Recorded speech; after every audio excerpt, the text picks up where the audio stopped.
Imagine a world brimming with heroes, a society built on the foundation of quirks, those incredible inborn superpowers. Now, imagine a being of unimaginable power, a monarch of shadows suddenly appearing in this world. This isn't a story about a new student at UA High.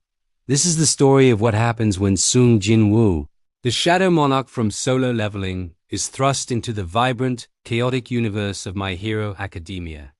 Our story begins not with a grand entrance, but with quiet confusion. One moment, Jin-Woo is in his own world, a monarch standing at the pinnacle of power. The next, he finds himself in the bustling streets of Masudafu, Japan. The architecture is familiar, yet the air is different, buzzing with an energy he doesn't recognize.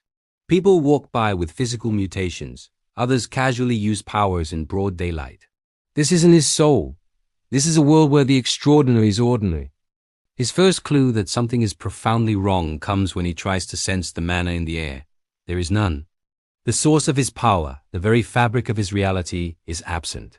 Yet his own connection to the shadows, to his loyal soldiers, remains. They are a part of him, an extension of his soul. A silent army in a world unprepared for their existence. The first encounter is inevitable. The heroes are on their way, but Jin-Woo is closer. He doesn't move a muscle. He simply thinks. From his shadow, a single armored hand emerges, grabs the villain, and neutralizes him in an instant. No fanfare, no dramatic speech. Just silent, overwhelming efficiency. A few civilians who witness it are left stunned. It wasn't a quirk they recognized. There was no physical exertion, no visible sign of power activation. It was just ... the shadow that moved. This single act puts him on the radar. Not just any radar, but the radar of the most powerful and intelligent individuals in the hero world.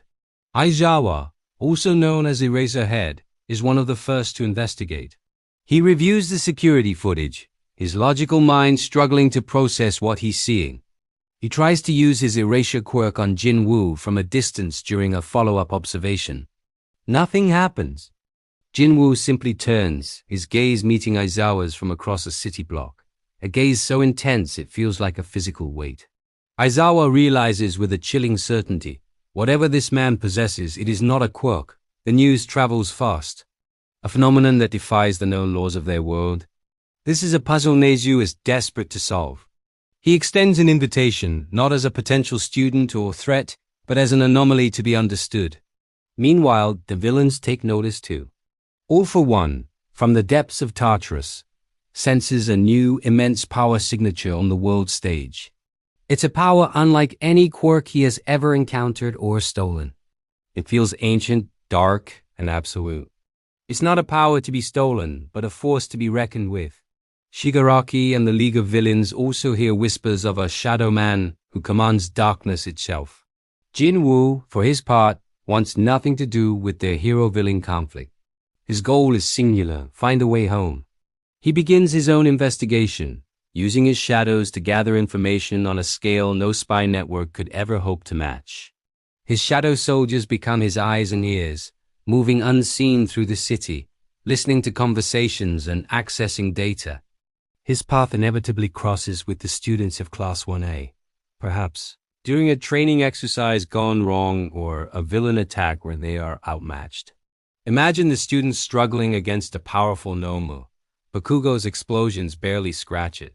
Midoriya's smashes are absorbed, and Todoroki's ice and fire are ineffective. The stoic knight Igris, the terrifyingly enthusiastic Beru, the Grand Marshal Belian.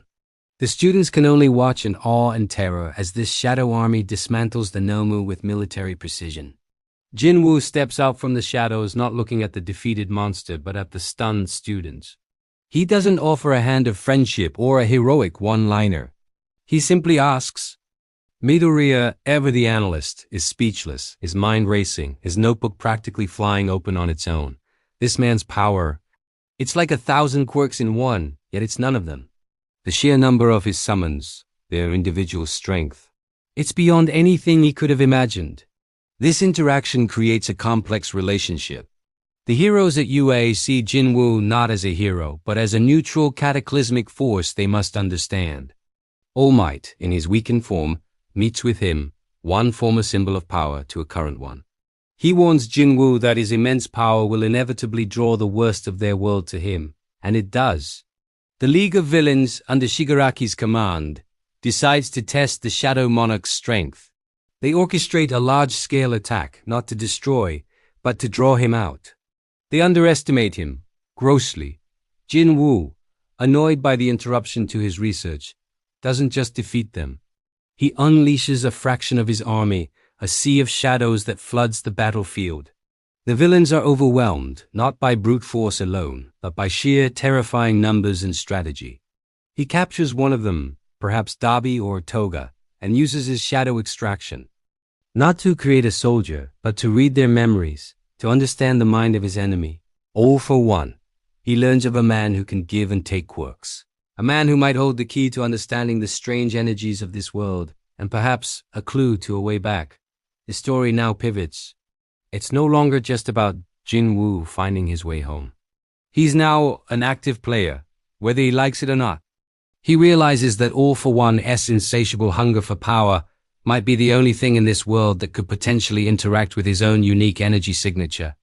Could All for One, meddling with the fabric of reality and quirks, have created the tear that brought him here? Or could a confrontation between their two absolute powers tear a new hole back to his own world? So, Sung Jin-Woo, the Shadow Monarch, prepares for a new kind of war. Not for a throne, not to save a world, but for the simple goal of returning to his own. He is not a hero. He is not a villain. He is a monarch, and the heroes and villains of this new world are merely obstacles or tools in his quest.